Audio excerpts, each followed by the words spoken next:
السلام علیکم ورحمۃ اللہ وبرکاتہ۔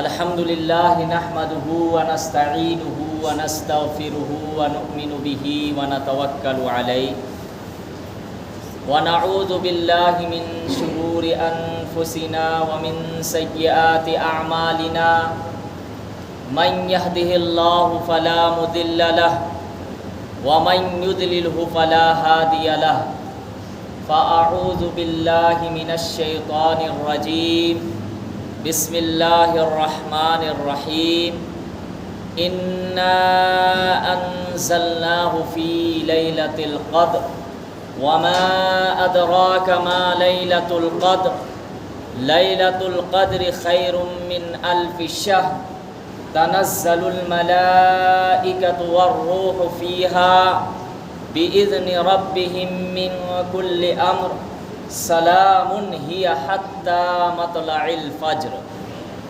آمنت بالله صدق الله مولانا العظيم وصدق رسوله النبي الكريم ونحن على ذلك لمن الشاهدين والشاكرين والحمد لله رب العالمين۔ تمام حضرات ادب سے ایک مرتبہ درود شریف پڑھ لیجئے۔ اللہم صلی علی محمد وعلی آل محمد کما صلیت علی ابراہیم وعلی آل ابراہیم انک حمید مجید۔ اللہم بارک علی محمد وعلی آل محمد کما بارکت علی ابراہیم وعلی آل ابراہیم انک حمید مجید۔ دوستو بزرگوں، یہ رمضان المبارک کا آخری عشرہ چل رہا ہے اور یہ جہنم سے چھٹکارے کا عشرہ ہے، اور آخری عشرہ اگر قرآن و احادیث کا مطالعہ کرنے سے پتہ چلتا ہے کہ آخری عشرہ بہت زیادہ اہمیت و فضیلت رکھتا ہے۔ حدیث کے اندر ہے، بخاری شریف کی حدیث میں ہے کہ اللہ کے نبی صلی اللہ علیہ وسلم آخری عشرے میں کمر کس لیا کرتے تھے۔ کیوں کس لیا کرتے تھے؟ عبادت کرنے کے لیے۔ اور حدیث میں یہ بھی تذکرہ ہے، حضرت علی رضی اللہ تعالی عنہ روایت بیان کرتے ہیں کہ اللہ کے نبی صلی اللہ علیہ وسلم آخری عشرے میں دن اور رات میں اتنی عبادت کرتے تھے کہ اور دنوں میں عبادت اتنی نہیں کرتے تھے، اور صرف اللہ کے نبی صلی اللہ علیہ وسلم ہی نہیں بلکہ گھر میں جتنے بھی افراد ہوتے تھے اللہ کے نبی صلی اللہ علیہ وسلم سب کو اٹھاتے تھے، سب کو نماز پڑھواتے تھے، سب کو اللہ کے ذکر میں مشغول کر دیا کرتے تھے، کیونکہ آخری عشرے میں دو اہم عبادتیں مسلمان انجام دیتے ہیں۔ ایک بڑی عبادت جو اعتکاف میں لوگ بیٹھتے ہیں، اس کے بھی بڑے فضائل ہیں احادیث میں، اور دوسری جو عبادت شب قدر میں کرتے ہیں، جس کے بارے میں اللہ تبارک و تعالی نے پوری ایک سورت نازل فرمائی ہے، جس سے یہ پتہ چلتا ہے کہ شب قدر کی رات کوئی معمولی رات نہیں ہے، بلکہ یہ رات جس کے بارے میں اللہ تبارک و تعالی نے فرمایا لیلۃ القدر خیر من الف شہر، یہ جو شب قدر کی رات ہے اس میں اگر کوئی عبادت کرتا ہے، اس کو پا لیتا ہے تو وہ 1000 مہینوں سے زیادہ گویا اس نے عبادت کیا۔ اگر کوئی شب قدر کی رات میں اٹھتا ہے اور شب قدر کی رات نصیب ہو جاتی ہے تو گویا کہ وہ 1000 مہینوں سے زیادہ اس نے عبادت کی۔ بتائیے کہ رات میں اگر وہ 1 گھنٹہ 2 گھنٹہ اپنی استطاعت کے مطابق، حیثیت کے مطابق عبادت کرتا ہے، اور اتنا بڑا انعام کہ 1000 مہینے اس نے گویا کہ اس سے بھی زیادہ عبادت کی۔ اصل میں اللہ تبارک و تعالیٰ نے دنیا کے اندر کچھ ایسی چیزیں بنائی ہے جو یکساں اور برابر نہیں ہے۔ اللہ تبارک و تعالیٰ نے ہر ایک چیز کو اس کے مقام و مرتبہ میں رکھا ہے۔ مثال کے طور پر دنیا کے اندر بہت سارے انبیاء کرام علیہم السلام تشریف لائے، لیکن اللہ تبارک و تعالیٰ نے ہمارے نبی صلی اللہ علیہ وسلم کو تمام نبیوں سے افضل بنایا، تمام نبیوں کے سردار ہیں۔ اسی طریقے سے اللہ نے اور بھی دن بنائے ہیں، لیکن تمام دنوں میں اللہ نے افضل کون سا دن بنایا؟ جمعہ کا دن ہے جو تمام دنوں سے افضل ہے۔ اسی طریقے سے اللہ تبارک و تعالیٰ نے رات تو بہت ساری راتیں ہیں، لیکن راتوں میں سب سے افضل رات کس کو قرار دیا؟ شب قدر کی رات۔ یہ کون سی رات ہے؟ شب قدر کی رات۔ یہ آخری عشرہ بہت اہمیت و فضیلت والا عشرہ ہے، لیکن سب سے زیادہ سستی اور کاہلی اگر ہم کرتے ہیں تو آخری عشرے میں کرتے ہیں۔ آخری عشرے میں جیسے ہی تراویح میں ایک قرآن مکمل ہوا اور اس کے بعد مسجدوں کو ویران چھوڑ دیتے ہیں۔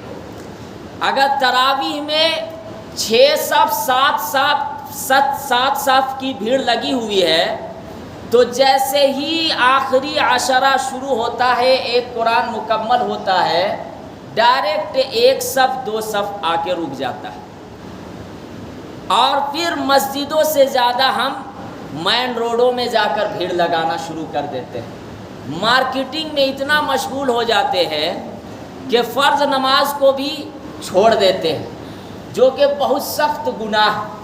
بھائی رمضان المبارک کا مہینہ اگر اس میں بھی ہم عبادت کر کے اپنے آپ کو مغفرت نہ کروا لے تو یہ ہمارے لیے ہلاکت ہے، اور اللہ کے نبی صلی اللہ علیہ وسلم نے خود ایسے لوگوں کے لیے بد دعا فرمائی ہے کہ رمضان کا مہینہ بھی آیا لیکن اس کے باوجود اپنے آپ کو مغفرت نہیں کروایا، اپنے گناہوں کی وہ معافی اللہ سے نہیں کروائی، تو یہ ہمارے لیے کیا ہے؟ افسوس ہے، صد افسوس ہے۔ آخری عشرہ میں کیا ہے کہ شب قدر کی رات پائی جاتی ہے، جس کے بارے میں اللہ نے کیا فرمایا؟ اِنَّا أَنزَلْنَاهُ فِي لَيْلَةِ الْقَدْرِ، کہ بے شک ہم نے قرآن کریم کو کب نازل کیا؟ شب قدر میں نازل کیا۔ وَمَا أَدْرَاكَ فِي لَيْلَةُ الْقَدْرِ، یعنی آپ کو معلوم ہے کہ یہ شب قدر کی رات کوئی معمولی رات نہیں ہے۔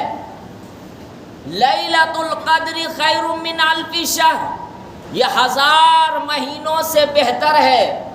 تنزل الملائکۃ والروح فیہا، اس رات فرشتے اللہ کے حکم سے اترتے ہیں۔ کیوں اترتے ہیں اللہ کے حکم سے؟ حدیث کے اندر ہے کہ فرشتے کثرت کے ساتھ شب قدر کی رات میں اترتے ہیں، اور جس بندے کو کھڑے یا بیٹھے اللہ کے ذکر میں مشغول دیکھتے ہیں اس کے لیے دعائیں مغفرت کرتے ہیں۔ کون کرتے ہیں؟ فرشتے کرتے ہیں۔ یہ شب قدر کی رات معمولی رات نہیں ہے۔ ہماری عمر بہت مختصر سی ہے، لیکن اللہ نے ہمیں ایک ایسی رات عنایت فرمائی کہ اس میں اگر ہم عبادت کر لیے تو ایسا ہے جیسے 1000 مہینوں سے زیادہ ہم نے عبادت کی. سبحان اللہ. بھائی پہلے امتی کے جو عمر تھی وہ کتنی عمریں ہوا کرتی تھی؟ 100 اگر مطالعہ کرنے سے پتہ چلتا ہے 900 سال، 1050 سال، 1100 سال، پھر اس سے کم آئیے گا تو 500 سال، 400 سال. ہماری عمر بہت مختصر 60 سال 70 سال بس اتنی ہی سی ہے. اللہ کے نبی صلی اللہ علیہ وسلم تو 63 سال میں اس دنیا کو چھوڑ کر چلے گئے. ہماری بھی زندگی بہت مختصر سی ہے، لیکن اللہ نے ہمیں یہ رات عنایت فرمائی ہے. اس رات میں کچھ کرنا چاہیے، اس رات میں ہمیں کچھ کرنا چاہیے. حدیث کے اندر ہے کہ اما عائشہ رضی اللہ تعالیٰ عنہ روایت بیان کرتی ہے، صحیح حدیث میں ہے کہ اللہ کے نبی صلی اللہ علیہ وسلم اگر شب قدر کی رات مل جاوے تو ہمیں کون سی دعا کرنی چاہیے؟ اگر شب قدر کی رات مل جاوے تو ہمیں کون سی دعا مانگنی چاہیے؟ اللہ کے نبی صلی اللہ علیہ وسلم نے اما عائشہ رضی اللہ تعالی عنہا کو یہ دعا سکھائی. ہم لوگوں کو بھی یہ دعا سیکھنی چاہیے جن کو یاد نہ ہو. کون سی دعا ہے؟ اللہم انک عفو تحب العفو فاعف عنی. کون سی دعا ہے؟ اللہم انک عفو تحب العفو فاعف عنی. کہ اللہ بے شک تو معاف کرنے والا ہے، تو معافی کو پسند کرتا ہے، یا اللہ مجھے معاف فرما دیجئے. یہ اس کا ترجمہ ہے. شب قدر کی رات کی کوئی متعین تاریخ تو نہیں ہے، فکس تو نہیں ہے کہ ہم یہ کہہ دیں کہ نہیں آج ہی شب قدر کی رات ہے. لیکن ہاں حدیثوں کے اندر مطالعہ کرنے سے پتہ چلتا ہے کہ شب قدر کی رات آخری عشرے میں ملتی ہے، آخری عشرے میں پائی جاتی ہے. اس میں بھی طاق راتوں میں زیادہ امکان ہے. طاق رات ایک تو گزر گئی، 21ویں شب، آج 23ویں شب ہے. آج اہتمام کریں گے سب انشاءاللہ. سب بولیے کہ جاگیں گے، عبادت کریں گے اپنی حیثیت کے مطابق. ادھر ادھر مارکیٹنگ میں تو زیادہ وقت نہیں دینے کا. آخری عشرہ یہ بہت اہمیت والا ہے، اس کو یوں ہی نہیں گنوانا ہے میرے بھائیوں. ایسا نہیں کہ دنیا کے چکر میں بس رہ گئے اور عید کے مارکیٹنگ میں اور کچھ بھی عبادت نہیں کی. آپ مسجدوں میں عبادت کیجئے، گھر میں ہے جہاں آپ کو سہولیت ہو گھر میں عبادت کیجئے، قرآن کی تلاوت کیجئے، نفل نماز پڑھیے، لیکن وقت کو یوں ہی نہ گوائے، وقت کو یوں ہی نہ گوائے. اسی طریقے سے شب قدر کی رات کے بارے میں حدیث کے اندر ہے من قام لیلۃ القدر ایمانا و احتسابا غفر له ما تقدم من ذنبه. کہ جو شخص شب قدر کی رات میں عبادت کرتا ہے، کھڑا ہو کر یا بیٹھ کر جو بھی کہیے، اگر وہ عبادت کر رہا ہے تو اس کے سابقہ گناہ معاف کر دیے جاتے ہیں. سبحان اللہ، اس کے سابقہ گناہ معاف کر دیے جاتے ہیں. اتنی بڑی فضیلت ہے شب قدر کی. اور شب قدر کی رات ہم لوگ اکثر دیکھتے ہیں ہمارے یہاں بھارت میں ہو یا پڑوسی ملک میں زیادہ اہتمام کرتے ہیں 27ویں شب کا. نہیں، آخری عشرے میں طاق راتیں جو ہے 5 راتیں، ان راتوں میں آپ عبادت کیجئے. 21ویں کو بھی آپ عبادت کیجئے، 23ویں شب کو بھی آج کی رات میں عبادت کیجئے، 25ویں کو بھی آپ جاگیے، 27ویں کو بھی جاگیے، 29ویں کو بھی آپ عبادت کیجئے. لیکن ہم لوگ زیادہ 27ویں کو زیادہ راجح اور اس کو زیادہ اہمیت دیتے ہیں. ایسا نہیں ہے، فکس تو نہیں کر سکتے ہیں نا کہ 27ویں شب ہی کو شب قدر کی رات ملے گی. ہاں اتنی بات ضرور ہے کہ شب قدر کی رات اللہ نے کیوں چھپائی، اس کی کیا حکمت ہے؟ جبکہ ہر چیز کو بتلا دیا گیا. مثال کے طور پر حج کے بارے میں فضیلت بتلائی گئی کہ بھائی حج اتنے تاریخ کو کرنا ہے، 8 ذی الحجہ سے لے کے 12 ذی الحجہ کے غروب آفتاب تک۔ عید کے بارے میں بتلایا گیا، بقرعید کے بارے میں بتلایا گیا، رمضان کے بارے میں بتلایا گیا، تاریخ بتائی گئی، لیکن شب قدر کی تاریخ متعین کیوں نہیں کی؟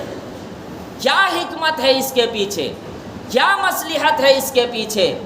اس لیے اس کی تاریخ کو مسلمانوں کو نہیں بتلائی گئی کہ اگر مسلمان کو یہ بتلا دیا جاتا کہ آج ہی کی رات شب قدر ہے تو پھر اور بقیہ دن کو وہ کیا کرتے؟ عبادت میں نہیں گزارتے۔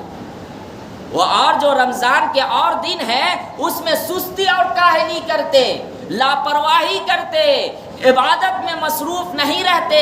اس لیے اللہ نے آخری عشرے میں تو بتایا کہ شب قدر کی رات ملے گی، لیکن اس کی تاریخ متعین نہیں کی۔ احادیث میں یہ بھی بتلایا کہ طاق راتوں میں زیادہ امکان ہے، لیکن یہ متعین نہیں کی کہ آج ہی کی رات شب قدر کی رات ہے، اس لیے تاکہ نیکیوں کا شوقین پورے رمضان عبادت میں مصروف رہے، آخری عشرے میں پورے 10 دن عبادت میں مصروف رہے۔ اور یہ بھی یاد رکھیے گا کہ شب قدر کی رات میں ہمیں کون سی عبادت کرنی چاہیے، کیا کرنا چاہیے؟ تو عبادت کا کوئی فکس متعین تو نہیں ہے، لیکن شب قدر کی رات میں سب سے افضل اگر کوئی عبادت ہے تو قرآن کی تلاوت۔ آپ اگر رات کو جاگ رہے ہیں طاق راتوں میں تو آپ قرآن کی تلاوت کیجئے۔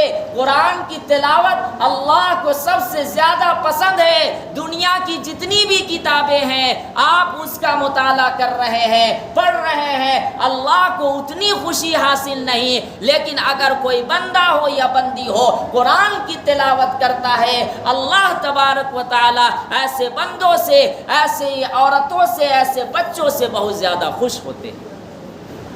اسی لیے تو کہا گیا کہ اگر جس مکاتب میں یا جس محلے میں یا جس شہر میں اگر مدارس کا نظام ہو اور اس میں بچے یا بچیاں قرآن کی تلاوت کرتے ہوں، اللہ کا عذاب اگر آنے والا ہوتا ہے اللہ اس عذاب کو دور کر دیتے ہیں۔ ان معصوم بچوں کے قرآن کی تلاوت سن کر، ان کے کرنے کو دیکھ کر، اس لیے سب سے افضل ذکر اگر کوئی ہے جس میں شب قدر میں کرنی ہے تو قرآن کی تلاوت کیجیے۔ میرے بھائیوں، شب قدر کی رات کو بتانے کے لیے اللہ کے نبی صلی اللہ علیہ وسلم نکلے تھے۔ حدیث کے اندر ہے تذکرہ کہ اللہ کے نبی صلی اللہ علیہ وسلم کو شب قدر کی رات کے بارے میں بتلایا گیا تھا، تاریخ بتائی گئی تھی، اور اللہ کے نبی صلی اللہ علیہ وسلم مسلمانوں کو بتانے کے لیے نکلے تھے۔ لیکن جیسے ہی نکلے راستے میں کیا دیکھتے ہیں کہ 2 مسلمان آپس میں جھگڑا کر رہے ہیں، لڑائی کر رہے ہیں۔ اس جھگڑا اور لڑائی کرنے کی وجہ سے پھر اللہ کے نبی صلی اللہ علیہ وسلم کو وہ تاریخ بھلوا دیا گیا اللہ کی طرف سے، اور اس کے بعد اللہ کے نبی صلی اللہ علیہ وسلم نے یہ بتایا کہ میں تم لوگوں کو شب قدر کی تاریخ کے بارے میں خبر دینے کے لیے نکلا تھا، لیکن اللہ نے اس کی تعین اٹھا لی کیونکہ تم لوگ جھگڑا کر رہے تھے۔ یہ لڑائی بہت بری چیز ہے، یہ لڑائی کیا ہے؟ بہت بری چیز ہے، انسان کو جو ہے نا بالکل غلط چیزوں میں مبتلا کر دیتا ہے، اور اتنا دور نکل جاتا ہے، اتنا دور نکل جاتا ہے کہ اس میں کفر و شرک میں بھی مبتلا ہو جاتا ہے۔ اس لیے یہ لڑائی جھگڑا سے کیا کرنا چاہیے؟ انسان کو حد الامکان کوشش کرنی چاہیے دور رہے۔ آج دیکھیں ایک مسلمان دوسرے مسلمان سے پڑا ہوا ہے۔ آج دنیا کا ماحول دیکھیے کہ انسان کے خون کی کوئی حیثیت نہیں، ذرا سی بات میں آج ایک دوسرے کو قتل کرتے ہیں یا نہیں؟ آج ہمارے بھارت کے اندر دیکھیے الحمدللہ ہر چیز کی حفاظت کے لیے متعین ہے، پولیس بھی ہے اور چیز بھی متعین ہے کہ لوگوں کی حفاظت کے لیے دن رات محنت کر رہے، لیکن اس کے باوجود خون خرابہ ہو رہا ہے۔ کیوں ہو رہا ہے؟ کیونکہ وہ قانون نہیں ہے جو شریعت نے حکم دیا ہے۔ اگر خدا کی قسم وہ قانون لایا جائے جو شریعت کہتی ہے، کبھی بھی دنیا کے اندر کسی کی ہمت نہیں ہوگی جو قتل کر دے، دنیا کے اندر کسی کی ہمت نہیں ہوگی جو چوری کر دے۔ اگر اسلام والا قانون آ جاوے، ہمت نہیں ہوگی جو زنا کر دے وے، ہمت نہیں ہوگی جو اور گناہ بڑے بڑے شراب پیے۔ لیکن وہ قانون تو لا کر دیکھو، لیکن وہ لائیں گے نہیں۔ بہرحال ہم لوگ بھارت میں جمہوری ملک میں رہتے ہیں تو یہاں الگ مسئلہ ہے، لیکن جہاں اسلامی کنٹری وہاں پہ الحمدللہ دیکھیے کہ وہاں اسلامی قانون جہاں جہاں پہ ہے نافذ، وہاں پہ گناہ کرنے کی ہمت نہیں ہوتی۔ بہرحال اللہ کے نبی صلی اللہ علیہ وسلم آخری عشرے کا کیا کرتے تھے؟ بہت زیادہ عبادت میں مصروف رہتے تھے، اور آخری عشرے میں دوسری بہت بڑی عبادت مسلمان انجام دیتے ہیں۔ وہ کیا دیتے ہیں؟ اعتکاف کرتے ہیں۔ کیا کرتے ہیں؟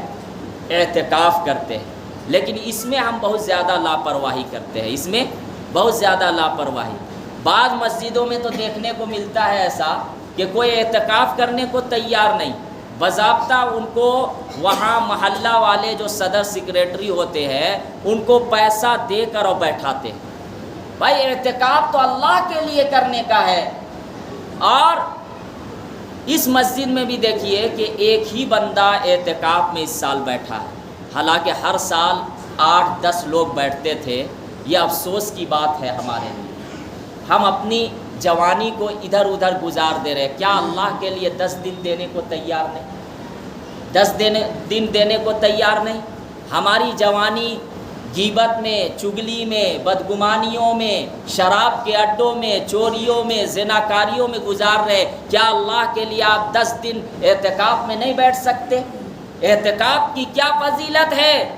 اللہ کے نبی صلی اللہ علیہ وسلم نے ارشاد فرمایا کہ اگر کوئی ایک دن کا اعتکاف کرتا ہے تو زمین و آسمان کا جتنا فاصلہ ہے، زمین و آسمان کا جتنا فاصلہ ہے اس سے 3 گنا زیادہ جہنم کو دور کر دیا جاتا ہے، یعنی اس کا جہنم سے کوئی رابطہ نہیں رہتا ایک دن اعتکاف کرنے کا۔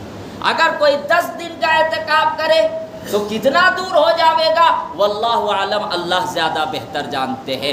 اسی طریقے سے اللہ کے نبی صلی اللہ علیہ وسلم نے ارشاد فرمایا کہ اگر کوئی اعتکاف میں بیٹھتا ہے تو بغیر کیے ہوئے بھی اتنی نیکیاں لکھی جاتی ہے جتنے کرنے والے کے لیے لکھی جاتی ہے۔ اس کا مطلب کیا ہے کہ اگر کوئی اعتکاف میں بیٹھا اس کا بیٹھنا بھی عبادت، اگر کوئی سو رہا ہے اس کا سونا بھی عبادت۔ کیوں؟ بھائی وہ اعتکاف میں ہے تو اعتکاف میں وہ کیا ہے؟ اس کا تعلق مخلوق سے ختم، اس کا تعلق دنیا والوں سے ختم، اس کا تعلق اللہ سے جڑ جاتا ہے۔ اور اعتکاف میں کہا گیا کہ جب آپ بیٹھے تو اپنی نیت کو صاف کر کے دنیا کی تمام چیزوں کو ٹھکرا کر اللہ کی محبت میں بیٹھنے کا ہے۔ دنیا کی جتنی بھی چیزیں، ماں باپ، بھائی بہن، گھر بار، سب کو چھوڑ دیجئے اور اعتکاف میں بیٹھ رہے ہیں، اللہ سے تعلق جوڑ لیجئے۔ اسی لیے کہا گیا کہ اعتکاف میں بیٹھیں گے تو آپ کو اللہ مل جائے۔ جب اللہ مل جائے گا اللہ کتنی نیکیاں دے گا یہ ہم کہہ نہیں سکتے۔ اللہ جس کو مل جائے اور پھر اس کے بعد نیکیاں نہ ملے، جنت نصیب نہ ہو، ایسا ہو سکتا ہے؟ ایسا بالکل نہیں ہو سکتا۔ اسی طریقے سے حدیث کے اندر یہ بھی ہے کہ اگر کوئی اعتکاف میں بیٹھتا ہے 2 حج 2 عمروں کے برابر اس کو ثواب ملے گا۔ سبحان اللہ۔ بھائی حج میں جانے کے لیے کتنا پیسہ خرچ کرتے ہیں لوگ، کرتے ہیں یا نہیں؟ 4 لاکھ روپیہ، 4.5 لاکھ روپیہ خرچ کر رہے ہیں۔ اس کے بعد کتنی مشقت والا سفر، اور وہاں جانے کے بعد جو حج کا سفر ہی، بھائی حج نام ہی ہے مشقت، تکلیف۔ اب بتائیے بغیر تکلیف کے، بغیر مشقت کے آپ اعتکاف میں بیٹھ رہے ہیں، آپ کو 2 حج اور عمروں کے برابر ثواب مل رہا ہے، تو اعتکاف کرنا چاہیے یا نہیں؟ ایک دم کرنا چاہیے۔ اعتکاف کیا ہے کہ 20 رمضان کے سورج غروب ہونے سے اعتکاف کا وقت شروع ہو جاتا ہے، جیسے ہی عید الفطر کا چاند نظر آوے اعتکاف ختم۔ اعتکاف میں بیٹھنے کے بعد لوگ غلطیاں کیا کرتے ہیں؟ اعتکاف میں بیٹھ رہے ہیں، غیبت کرنا، دنیاوی باتیں کرنا، ادھر ادھر کی شکوہ شکایت، یہ بہت بڑا گناہ ہے۔ ایک تو مسجد ہے، دوسری بات آپ اعتکاف میں ہیں۔ اگر اعتکاف میں رہ کر بھی وہ کام کیجئے گا جو باہر میں کر رہے ہیں تو پتہ چلا کہ ہمارا اعتکاف بیکار ہو جاوے گا۔ اسی طریقے سے اعتکاف کے بارے میں یہ کہا گیا کہ آپ کو بغیر کسی شرعی عذر کے باہر نہیں جانا ہے۔ اسی طریقے سے اضطراری ضرورت ہو تبھی باہر نکل سکتے ہیں۔ شرعی ضرورت کیا؟ بھائی مثال کے طور پر آپ کو غسل کی ضرورت پڑ جاوے، غسل جنابت ناپاک ہو گئے، تبھی آپ کو جانا ہے اعتکاف غسل کرنے کے لیے۔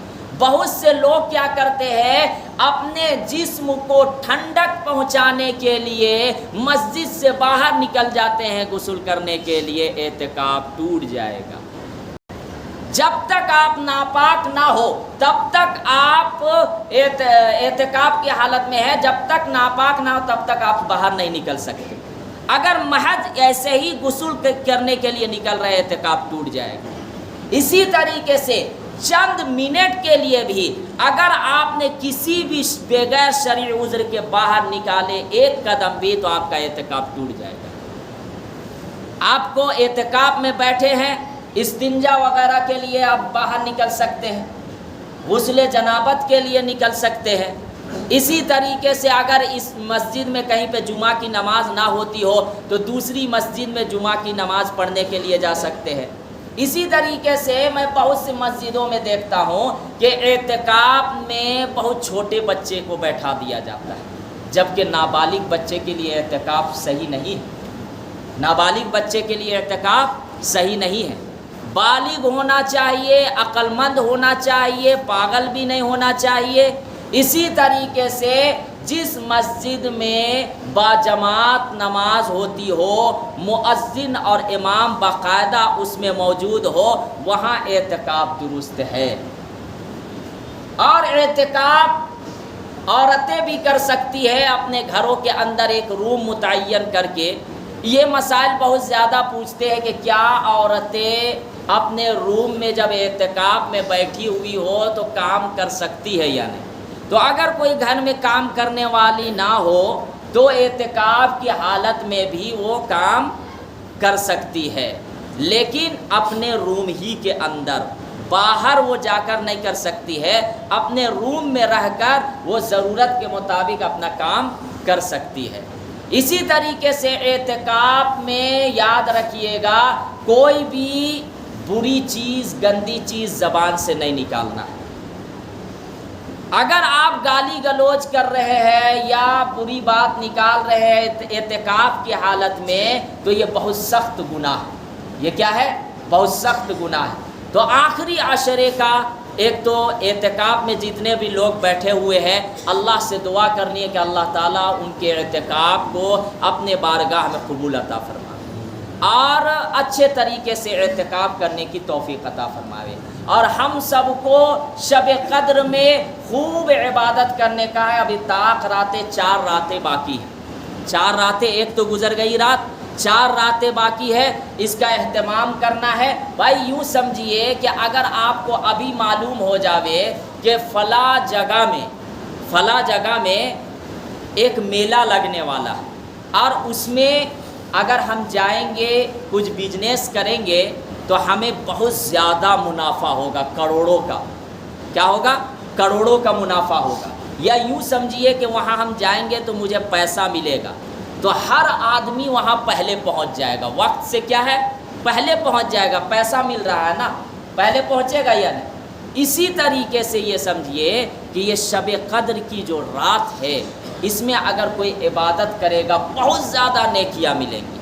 1000 مہینوں سے زیادہ آپ عبادت کر رہے ہیں، تو بھائی آپ ابھی سے ذہن بنائیے کہ ہمیں جاگنا ہے، ہمیں طاق راتوں میں عبادت کرنی ہے۔